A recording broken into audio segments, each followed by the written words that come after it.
super friends, James here, and Neil's gone. That's it. It's over for him. I now own the Get Your Comic Con podcast. No, I'm just kidding. Neil's fine. For legal reasons, I now have to confirm this. Note, today we're bringing you a very special edition of the Get Your Comic Con podcast, all about Five Nights at Freddy's, or FNAF, whichever one you prefer. The new movie is coming out this month. We're about 13 days away, maybe 2 weeks, October 25th. And Universal gave us the absolute privilege of talking to the director of the film. But before we jump into that, let's go over Five Nights at Freddy's. Some of you might not be familiar. Hey, I wasn't until I started doing kind of my own research into the franchise. I remember when it launched in 2014, but I was way too scared to play it, so I watched my favourite YouTubers, Markiplier, Jacksepticeye. They would always play it, and I would watch from the safety of my home, because no, I did not want to play. And actually, in fairness, not much has changed. I still don't want to play them. They look great.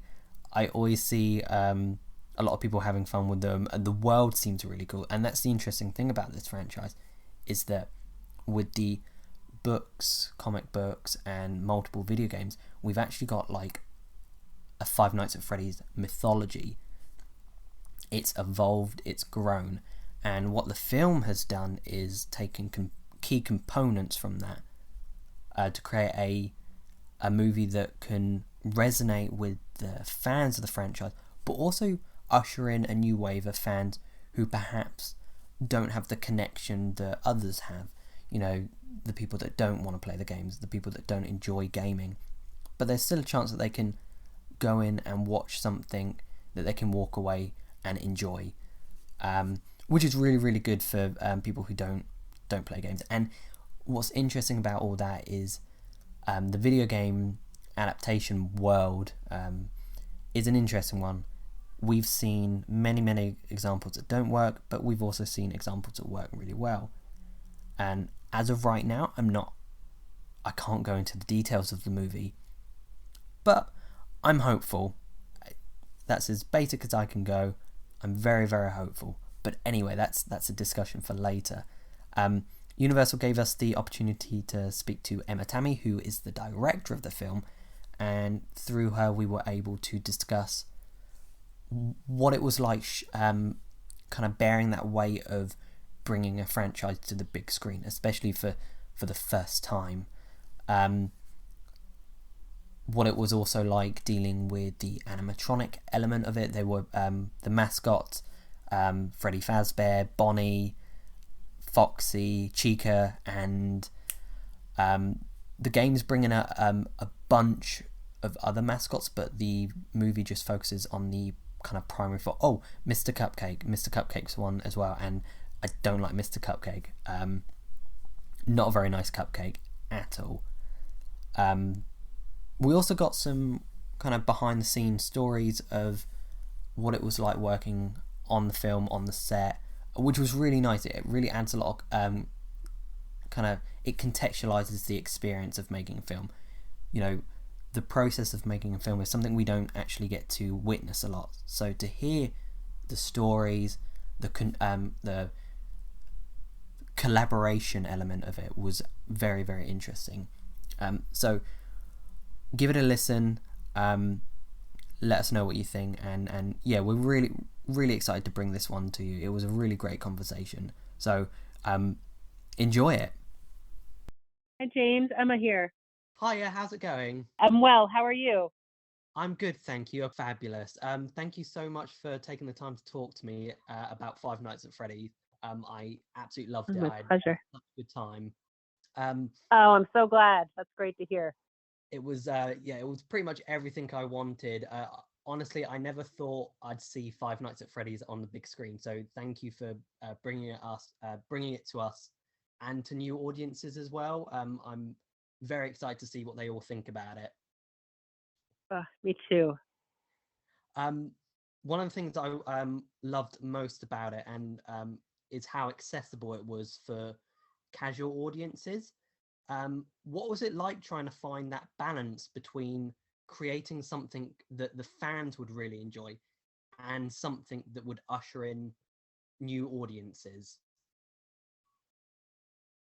Yeah, it's a great question.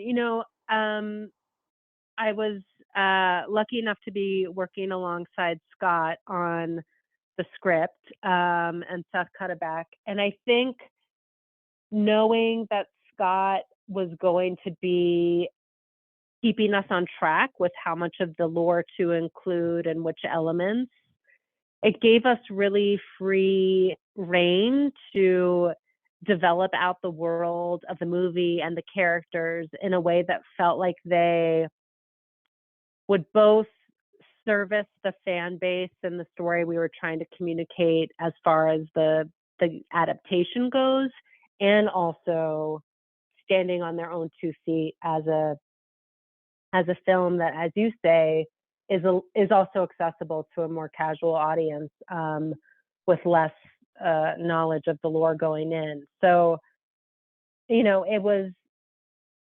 it was trying to find that balance throughout the process. So I'm really glad to hear it sounds like we might have cracked it. I think so, yeah. And as you mentioned, with working with Scott, that kind of partnership, there is so much lore in the games, the books, and there's so much merch out there. It's a huge kind of phenomenon. What was it like for you as a director to join a major franchise like that? I mean, it was a huge honor, I would say, to be able to join the fold, and help bring this to life, for fans, knowing that they had been anticipating it for so long. But in the early days, and even throughout the process of making the film, it's such a relatively small team, working both on crafting the script and then bringing it to life in production, that you kind of have to tune some of the other noise out and just really give every ounce of your concentration and attention to the task at hand.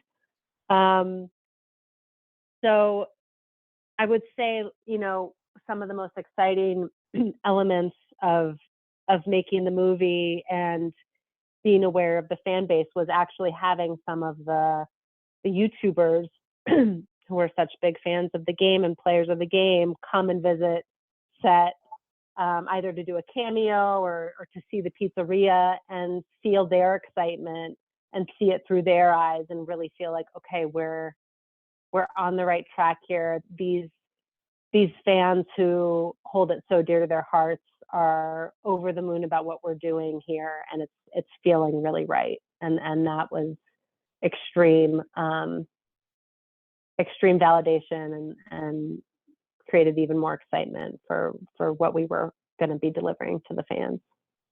Oh, that's so good to hear, and especially with the kind of collaborative process with YouTubers. And one of the things I was very, very looking forward to seeing were the actual animatronic mascots, and you got the Jim Henson creature company involved, and they all looked so good. And what was it like having them on set, and how did their presence change the kind of vibe between takes? Yeah, the animatronics added a whole other dimension to the shoot. And Jim Henson's Creature Shop, they didn't just knock it out of the park building these. They knocked it out of the park in terms of helping us bring them to life on set. So there was a whole team of puppeteers behind each character. And we were really creating with these practical renditions of the characters, which was so phenomenal to have. We were able to really have spontaneous interaction between them and the actors, which was incredible. And you see that on screen, but what you don't see is that, off screen, there's also this whole other team of performers, if you will, helping to recreate every expression and each movement of the animatronics. So it's this huge collaboration to create those moments. And I think they're so tactile and they're so full of authenticity because of that. Absolutely. They don't speak through it, but there's so much expression, and they've all got their own sort of little characteristics. I really liked. I think my favorite was Chica. For some reason, I just loved the way that that kind of Chica looked, and the way she moved, and the way they all kind of interacted with each other, and they just amazing, absolutely brilliant. And it was so bizarre looking at it, going, they're actually there, and they brought such a presence to the scene, and I can't imagine what it would have kind of felt like just standing next to them. Did you have a particular favorite?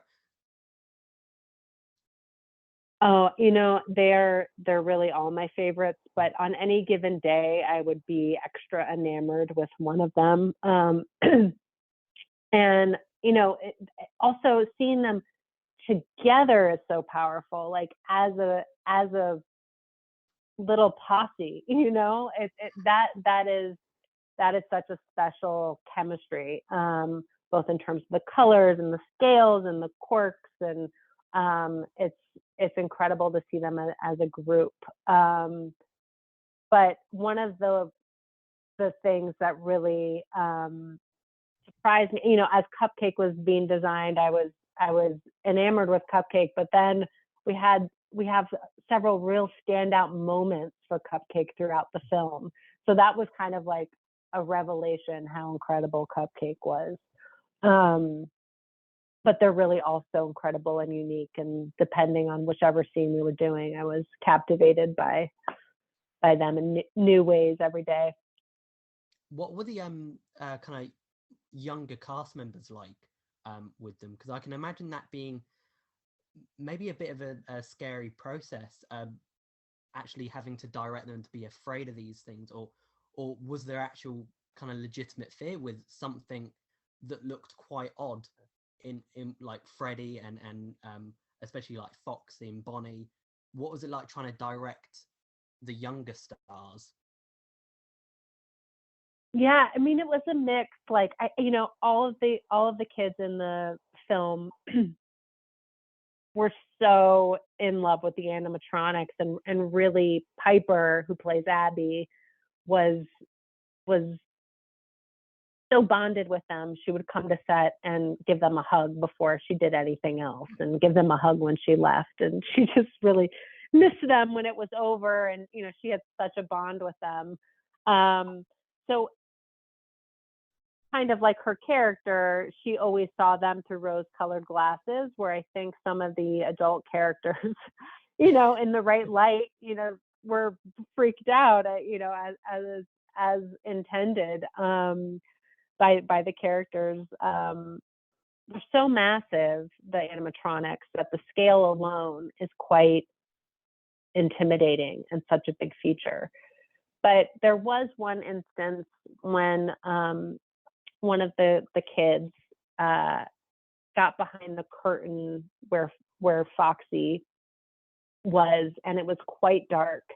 And he definitely had a moment where he turned to me and said, "Oh no, this is really scary." And we took a minute to familiarize ourselves with Foxy and get acquainted, and get to know him, if you will, and that that initial fear started to dissipate, and he was able to do his work. But yeah, I mean, they're scary. Josh and I were walking around set right after it had been built. And I think it was a weekend, and he popped by. I was doing rehearsals with the animatronics, and he popped by to see the set for the first time. And it wasn't even all the way dressed. And we were walking around by ourselves, and the lights went out on the stage. Oh. And all of a sudden we were backstage in the dark. There were cutout cut out pictures of the animatronics standing next to us, which was scary in and of itself. It wasn't even the live animatronics. And we were like, okay, this works. This is terrifying. Let's get out of here. And we really got the feel. But it was that feeling that we kept tapping into throughout the production, because the set was so incredibly authentic and gave you the eerie, amazing, atmospheric feeling that the game gives you.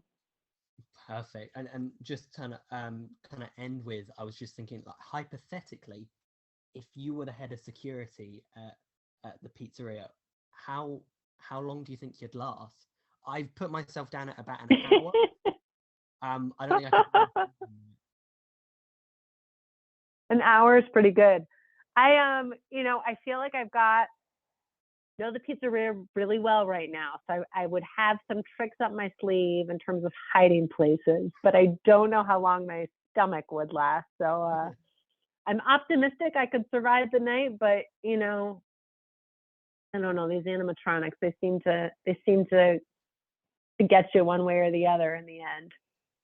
Fantastic. Thank you so much for talking to me today. And like I said, I'm so happy with how it turned out, and I'm so happy that it was a great experience for everyone involved.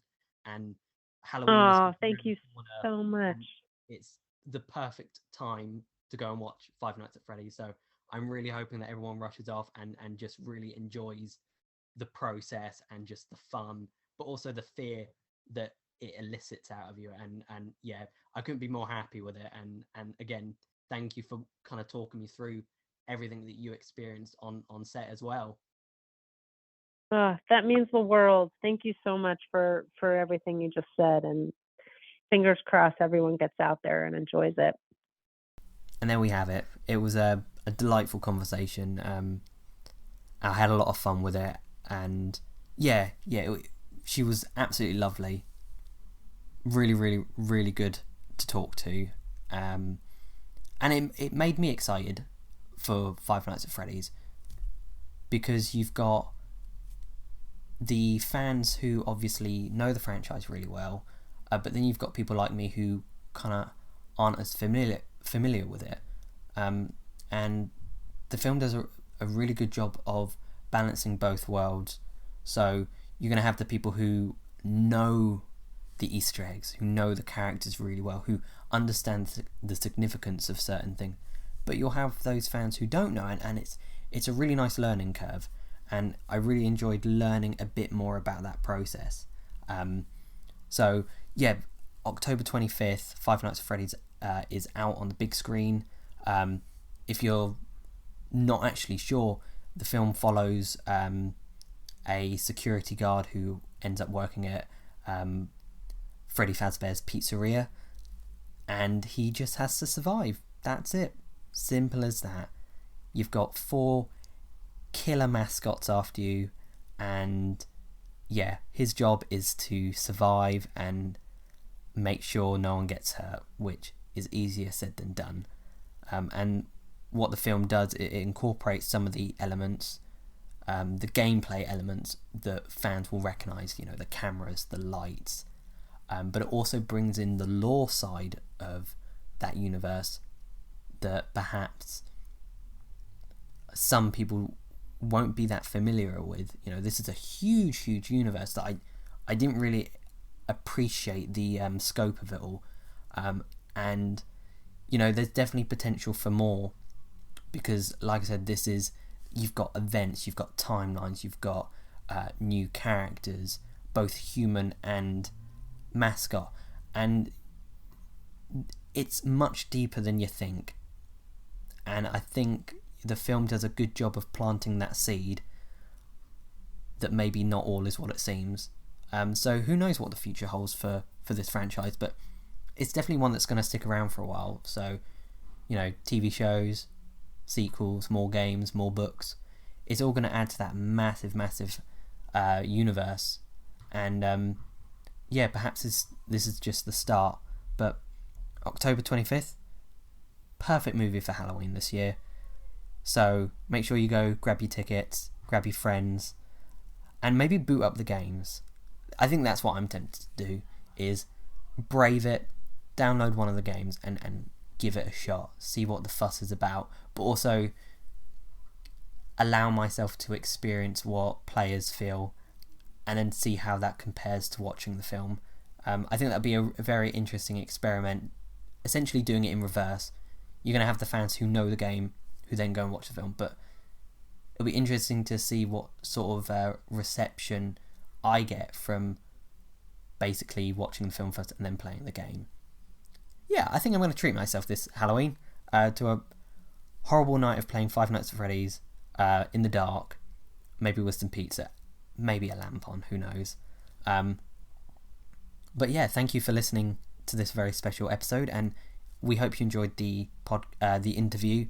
And yeah, once you see the movie, let us know your thoughts. Let's have a discussion about it. So there we have it. Don't worry, Neil will be back. This isn't a permanent thing. Maybe, who knows? I'm gonna go untie him now. Okay, bye.